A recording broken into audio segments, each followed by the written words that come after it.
Hoje a gente vai fazer uma análise, um mergulho, na verdade, no conceito de idolatria. Vamos usar um material que a gente recebeu, que é um trecho do capítulo 10. A ideia é tentar entender como essa fonte específica define idolatria, de onde ela viria e quais seriam as consequências, sabe? Para ter mais clareza. Isso aí. E o interessante, né, é que o material dá a entender que essa compreensão é fundamental para a gente poder até identificar isso na nossa própria vida.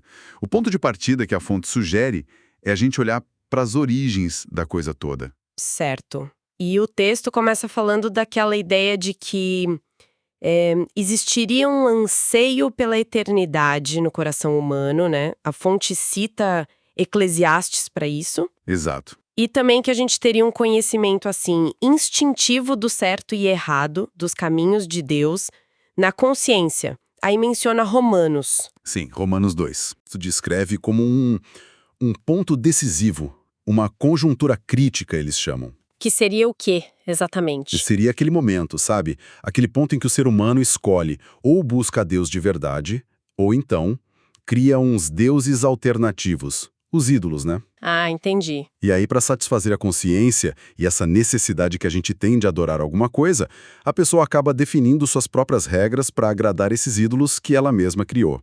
É o que a fonte aponta lá em Romanos 1. Interessante.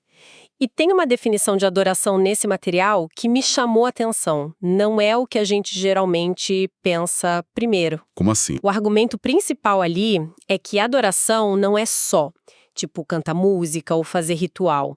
Fundamentalmente, seria obediência. Exatamente. A fonte destaca muito isso. Cita até o exemplo de Abraão, lá em Gênesis, quando ele diz que vai adorar, mas na verdade ele está indo obedecer aquela ordem super difícil de Deus sobre Isaac. O texto diz que esse seria o primeiro ato de adoração na Bíblia. Perfeito. E essa ligação forte, né, a adoração igual à obediência, é reforçada com outros textos. A fonte cita Amós, Isaías. Ah, sim. A leitura que fazem ali é que Deus chegaria a rejeitar os rituais religiosos, mesmo os corretos, sabe? Se não viessem acompanhados de obediência sincera. Aquele tremer diante da palavra que Isaías fala. Entendi. Então, a obediência seria a glorificação real, a adoração verdadeira. E a desobediência? Bom, seria o oposto. A negação disso. Tá claro. Seguindo essa linha, então, o texto identifica duas raízes principais para a idolatria, olhando para Romanos 1. Seriam falhar em adorar a Deus, ou seja, em obedecer e honrar, Isso. e falhar em ser grato, a ingratidão. Coloca as duas lado a lado. Exatamente. Desobediência e ingratidão como portas para a idolatria, segundo essa interpretação de Romanos 1.21. E as consequências dessa desconexão, né? Elas são descritas logo em seguida no texto de Romanos, e a fonte que a gente está analisando dá bastante peso a elas. Quais seriam essas consequências? Bom, o texto bíblico fala que Deus entrega as pessoas. Entrega a impureza, a paixões que o texto chama de vergonhosas. É uma linguagem forte. Sim. E a fonte que estamos usando, ela dá uma ênfase particular na descrição que Romanos faz da homossexualidade, nos versículos 26 e 27. Como assim uma ênfase particular? O material que analisamos aponta que quase 40% do espaço ali, naquela lista de consequências, é dedicado a descrever essas relações.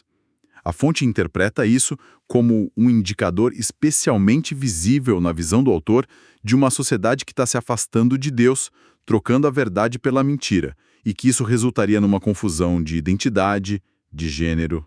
Entendi. E nesse ponto, o material até faz referência a uma matéria da National Geographic, Revolução de Gênero, né? E critica um gasto enorme nos Estados Unidos, que a fonte menciona ser de 200 bilhões de dólares, em questões que ela classifica como relacionadas à identidade de gênero e homossexualidade. Isso. A fonte argumenta que seria um desperdício, um desvio do que ela chama de design original lá de Gênesis 1:27, homem e mulher. E a crítica é que isso é chamado de progresso, mas na perspectiva da fonte seria uma digressão à loucura. É uma visão bem contundente que o material apresenta. Sim, é a posição da fonte. E além desse ponto específico, o material continua listando outras consequências que estão lá em Romanos 1, versículos 28 a 31.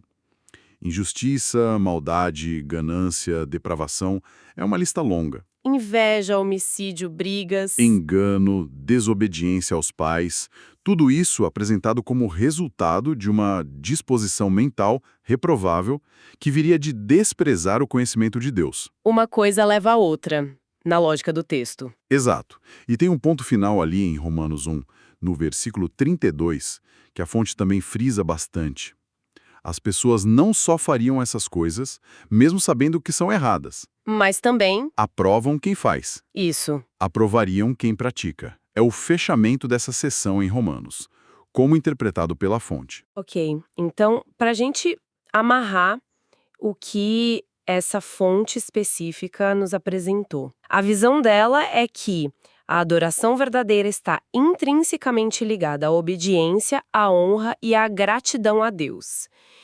E que abandonar esses pilares abriria a porta para a idolatria, com consequências sérias, tanto individuais quanto sociais. Exatamente essa linha de raciocínio do material.